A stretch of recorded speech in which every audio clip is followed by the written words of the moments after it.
So, here I am again with another video. So, after digesting recent surge in the topic of radium, I thought let's have a little look, see what we can find out about radium. And that's all kind of interesting stuff. So I'm going to play this 20 minutes, around about 20 minutes, but it's an hour and a half, the full presentation. And this is the mainstream, okay? So bear that in mind, this is the proper mainstream, educated, indoctrinated mind at work here. And actually, you know, there's good news in here, but it's coupled with bad news. It's the rise and fall of radium, but it's the fall that I question, because it doesn't quite add up. You know, you have this amazing product, it's put out there, it's put in God knows how many different things. There's so much stuff was made with radium in it to some degree. It's mental. So something I thought I'd find out is what death rates like, you know, around these times. And like, there's no real spikes in like recorded deaths going on. So it's kind of a bit mysterious, that. And another little thing is, there's a famous story, right, from the Second World War, and it's called the Radium Girls, right, and they were painting luminous numbers on dials and things to do with ammunition and all that. But they were wetting the tips of their brushes, I'm sure you've all heard this story, dipping it in the radium paint because it's luminous, hence later on apparently dying, right? But they say dying, and then there's this guy in this interview, presentation, he tells about the jaws falling out and all sorts of things, right? Mad stuff going on with them. So I thought, let's see exactly what they died of. And it's kind of odd, because they're not actually listed as dying. And that is quite, well, you know, was that a conspiracy or what? But so the guy starts to talk about the medical side of it, right? But he doesn't actually say that they were recorded conclusively as dying from radium poisoning. Right? This is not something that is not even going to go there, right? And he makes that quite clear. But that is all in the rest of his presentation, because I tell you, I don't know if it's a spoiler alert, but they go through genetics with radium, using radium to cause mutations in various plant life. It's fucking crazy. Watson and Crick get a little mention as well, and we know about them too, and their double helix, yeah, right. So anyhow, there's radium to do with evolution, believe it or not, quite a big part of it, but that's all in the rest of the thing. And there's a questions and answers thing right at the very end. But anyhow, so yeah, let's just have a little look at radium.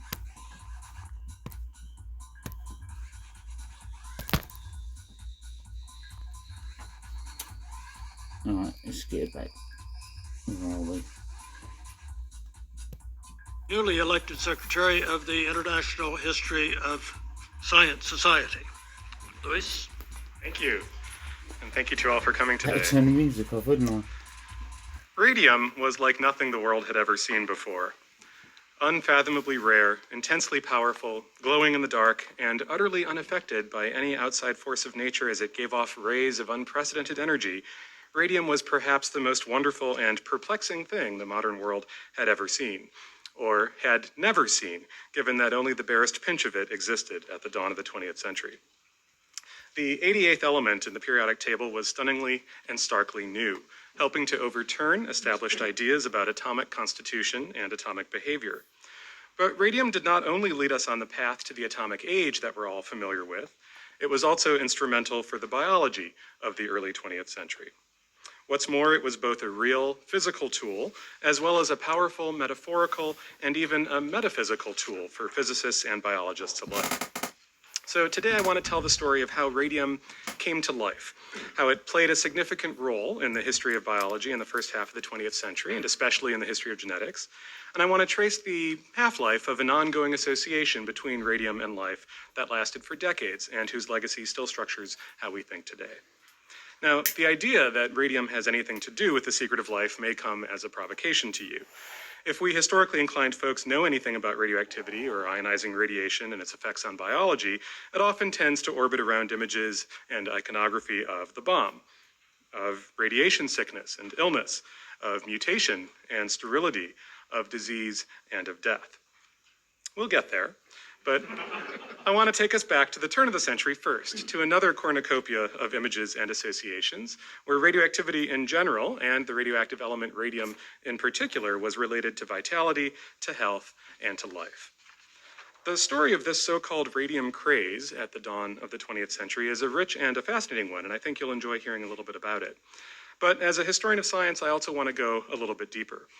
I want to trace how, over the course of the first half of the 20th century, radium moved across this spectrum, from being quite literally a vitalizing element to being a shorthand for death, carrying us from a world of healthy radioactive vigor to unhealthy exposure and damage. And your laughter with this image suggests you're already familiar with that transition, right? How did we get from radium holding the secret of life to radioactivity more generally being indelibly associated with the unleashing of secrets of death?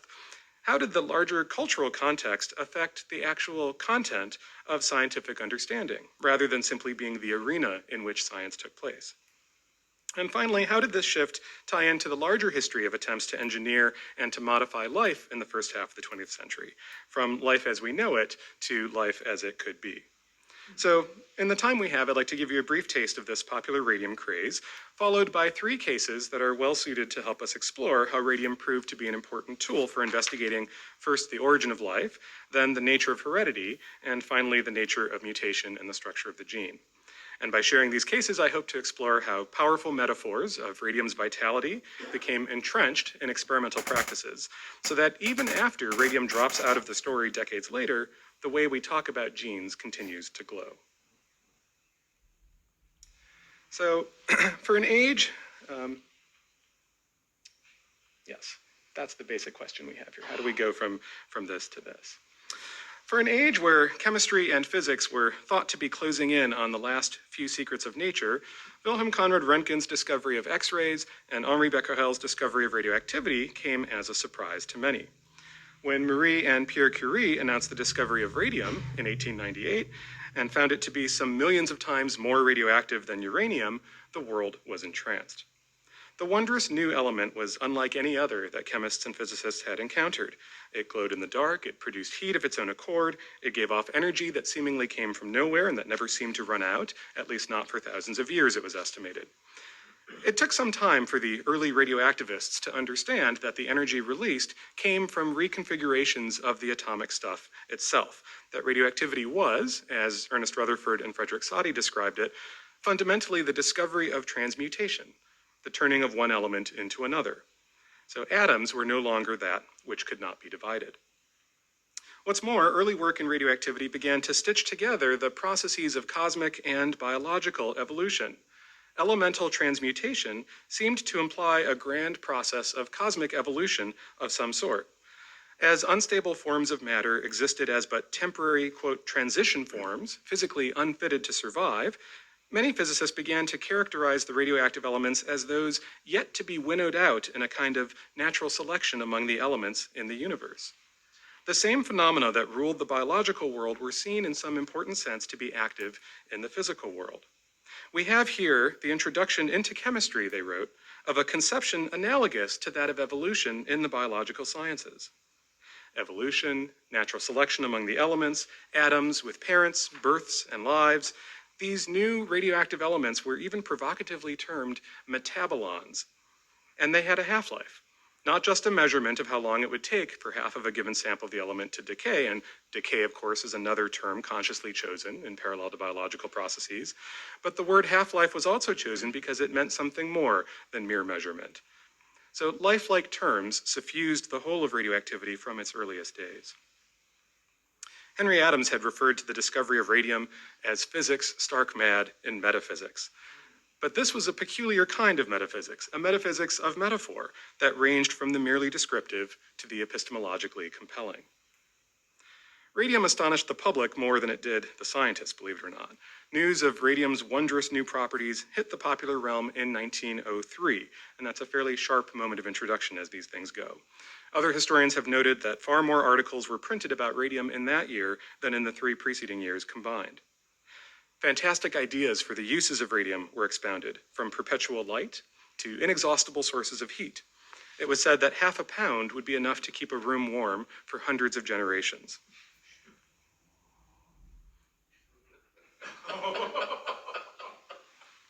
A farmer in 1903 even wondered about the effects of radium mixed with chicken feed. The radio eggs would either hard-boil themselves upon being laid, or would hatch the chicks without need for an incubator. And of course, either result was obviously a positive effect. So the craze grew with every passing year. Heaters, mysteriously named X equals radium heat, that's not a thing, but there they are, were hawked on the market. And I found another one of these in a place in rural Colorado. There's actually a radium stove that was there. We had health spas and hotels that were named after radium. By 1915, radium was even thought to be a stimulant to soil, and this even led to the hawking of radioactive manures. Radium paint, as some of you may be familiar with, was used to highlight watch dials, and by the 1920s, to decorate glow-in-the-dark costumes in darkened theaters, and ironically, even in games of radium roulette. Radium music and dances were invented. There were radium chocolates and cigarettes, crucifixes, watches I had mentioned, toothpastes, beauty creams, clothing, and toys, even radium beer. So George Bernard Shaw had commented that the world has run raving mad on the subject of radium. Radium was viewed from the start as more of a stimulant than a danger, and by 1903, radium therapy was already widespread. Radium was used in the treatment of just about any disease. Patent medicines came out, along with pills and capsules, radium tonics, organized sipping seances, trips to radioactive springs and spas, even emanotherapy, that's the emanations of radium, and Hey, did you pick up on that one? Like springs, yeah, radium springs, quality, mate. radium inhalation, the technology for which, interestingly enough, led to the development of the iron lung. Even radium suppositories. As one commentator noted in 1912, our brains are especially radioactive, the heart less so, and the kidneys still less. By 1914, radium was seen as being so natural to life that one onlooker noted it is accepted as harmoniously by the bloodstream as is sunlight by plant life. This seemed an only natural response to the early discovery that everything in the world, water, soil, air, even humans, seemed to be radioactive in one degree or another. So while X-rays, with their bony revelations, connoted death almost from their very inception, radium rapidly came to connote life, becoming inextricably and essentially linked to conceptions of good health and vitality, and making it seem none more sinister than a frolic in the park on a sunny day. There were even debates about whether the sun was composed, at least in part, of radium. So radium had everything to do with life. There was no doubt that radium cured cancer. This is where our modern use of radiation in treating cancer comes from in some of its earliest iterations. And a regular method of treatment for stomach cancer was the ingestion of a radioactive drink with the liquid sunshine, as it was called, bathing the affected parts. 2 cases were deemed cured already by 1904. So radium brought hope. Time and again, radium was described in popular lectures and in the popular literature with living terms. Radioactivity was described like a disease. It was catching, and it could contaminate an entire lab. Or, peer into the spinthariscope, remarked one writer, and you will find, quote, dead radium displaying what suggests eternal life. Sir Oliver Lodge wondered if the secrets of the glowworm lay in the secrets of radium, while the director of the American Museum of Natural History, Henry Fairfield Osborn, speculated in the late teens as to the existence of a life element so far unknown, but that might be, he says, like radium, wrapped up in living matter, but remain as yet undetected owing to its diffusion or presence in excessively small quantities, or to its possession of properties that have escaped notice. These suggestive metaphorical connections were not mere glib attempts to play etymological games. They had very real experimental consequences. While Osborn had proposed equating life with some element like radium, several of his predecessors had proposed equating radium with something like life. In the first decade of the 20th century, a young man by the name of J. Butler Burke, in a series of widely publicized and rather infamous experiments, found himself at the center of this radium-life nexus. As one contemporary reported, on June 20th, 1905, the scientific world was startled by the sensational announcement that a momentous discovery concerning the origin of life had been made by an English scientist. Working experimentally at the famous Cavendish Laboratory in Cambridge, Mr. John Butler Burke, a young man in the prime of life, succeeded in producing cultures bearing all the semblance of vitality, unquote. The world at large first learned of Burke's epoch-making discovery from blaring headlines that came along the following day in the London Daily Chronicle. This is the first one here, so I've just taken here and blown it up so you can see it, but there's even larger stories that come along with pictures and even his signature that get depicted later. Word of Burke's discovery crossed the pond almost instantaneously, and it also hit below the fold, I believe, the front page of the New York Times with an equally sensational effect. Generation by radium. Cambridge professor reported to have produced artificial life. So Burke seemed to have discovered the means of creating life at will in the laboratory. As the Times then asked 3 weeks later, has radium revealed the secret of life? Recent investigations held by some to justify such a belief. Plunk a bit of radium chloride or bromide in beef gelatin or bouillon, Burke said, little more than beef stew, others said, and the result is a new transitional form, not quite living, but exhibiting many of the characteristics we take to be essential to life, he claimed, appearing to grow and to subdivide over a span of days, and demonstrating other lifelike phenomena at the cytological level. Burke's growths could ingest, grow in the dark, multiply their number.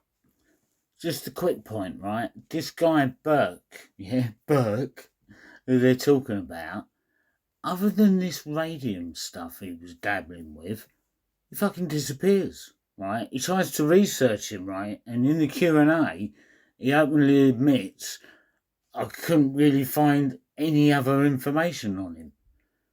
But that's fine. We'll just assume that he was a real person and carry on. Of course. Their numbers by dividing, and even it appeared they showed the structure of the nucleus of a cell with the attendant phenomena of karyokinesis, the movement of chromosomes during cell division. Nevertheless, these growths decayed in sunlight and they dissolved in water, so that was rather distinct from most recognized forms of life. Burke held that his experiments called for a reconsideration of the nature of life itself. His growths were clearly neither bacteria nor crystals, he claimed, and their metabolism seemed to be somewhere between accretion, an inorganic process, and assimilation, a living process. Half radium and half microbe, these radiobes, Burke suggested, served as a missing link, he said, and as such were suggestive of both the nature and the origin of life, even if they themselves were not living. He published a couple of grainy photos along with his initial report to the journal Nature that you just saw, and then he published these other photos that came along later. Existing at the limits of vision, Burke's growths were at times extraordinarily difficult to see, ranging in size from less than 1/60,000th of an inch by one account to the merest of specks. Contemporaries reported that they were only visible with a very high power of the instruments, scarcely visible indeed with 1/6 inch focus power, plainly visible with 1/12. Resolving the nature of these growths, then, required frequent reference to Burke's photographs, and I'll put that word in quotes here. Most of these photographs were not widely available until he published his findings in his 1906 book, The Origin of Life, Its Physical Basis and Definition. As the Daily Chronicle remarked, photographs of the magnified growths showed globular dots, signifying nothing to the unexpert eye, but much to the trained intelligence of the scientist. So although to us these may look more like hand drawings than photographs, what is significant is that they were taken to be evidence for something that was perhaps true, perhaps not, but it was at the least at this time believable. And Burke's photographs were of enormous interest. They also, however, required constant interpretation. Burke's findings were immensely popular and controversial. The radiobes were called the most surprising discovery since the first isolation of radium by Marie Curie. They were touted by one newspaper as a discovery that has provoked more discussion, perhaps, than any event in the history of science since the publication of The Origin of Species. Not only reminiscent of life, radium was said to have literally vitalized matter. Burke's experiments highlighted a productive role for radium in illuminating the fabric of living processes, even if not necessarily or actually a constituent part of them. And what I find interesting here is his novel use of radium provided for one of the first experimental approaches to the question of the historical origin of life on Earth, which had previously been open to speculation. Given radioactive decay, the cosmic environment of the early Earth would have been much more intensely radioactive, and so this was a model system for exploring that. He held that his system was illustrative in certain important respects of this primeval environment of the early Earth. The distinguished chemist William Ramsay called Burke's experiments mad. He explained the radiobes away in physicalist terms as salt precipitates, but he was intrigued by the idea of the artificial creation of life. Even so, Ramsay understood where Burke was coming from. He speculated that if the radioactive decay theory of radium were correct, then, quote, the philosopher's stone will have been discovered, the transmutation of metals, and it's not beyond the bounds of possibility that it may lead to that other goal of the philosophers of the Dark Ages, the elixir vitae. So the alchemical element par excellence, radium, held the secret of life, even for a skeptic. Others, of course, waxed even more poetic than Ramsay on the possibility of creating this missing link between the inorganic and the organic realms at the limits of life. The popular science writer C.W. Saleeby had commented in 1903, thinking men hesitate to believe that there is a difference in kind between living and so-called lifeless matter. If anything in the world is alive, is not radium alive? And a year later, in reviewing Burke's discoveries, Saleeby concluded that the question of whether Burke's radiobes were really alive or not depended on considering, quote, the reputed behavior of an atom of radium. So the connection between radium and life at the dawn of the century thus consisted of more than mere metaphors that described radium in lifelike terms, decay, half-life, daughter elements, as the physicists had done very readily early on. The connection was literally materializing in the creation of these putative radiobes. Despite Burke's failure, his work had pushed the realm of biological possibility for radium to its limits. The half-life of these connections played out then over succeeding decades in ever more concrete ways. New experimental systems came along out of the same metaphorical and metaphysical hot dilute soup that had spawned these radiobes. And one prominent botanical investigator working early in the century roundly criticized Burke's work as ridiculous, but he felt compelled to ask, if radium could not be used to produce life, perhaps it could nevertheless affect life. So radium's powers were then soon to be tapped in the quest to gain control over the very processes. So, there we have it. What's going on here? Are they trying to cover it up? Yeah? This wonder product? No big spike in death rates? And then all of a sudden it's like, oh no, you can't have that. It's like, personal flying vehicles or, that kind of analogy. Can't have them. Can't have if you're going off, all sorts of places in your vehicles. Oh no, we restrict all that. So, I don't know. I don't believe mainstream for 1 minute. But it could be a cover-up. It could be a cover-up. So, I'll leave the link to the rest of it in the thing, the description or whatever. And back to the music, I reckon. See you later.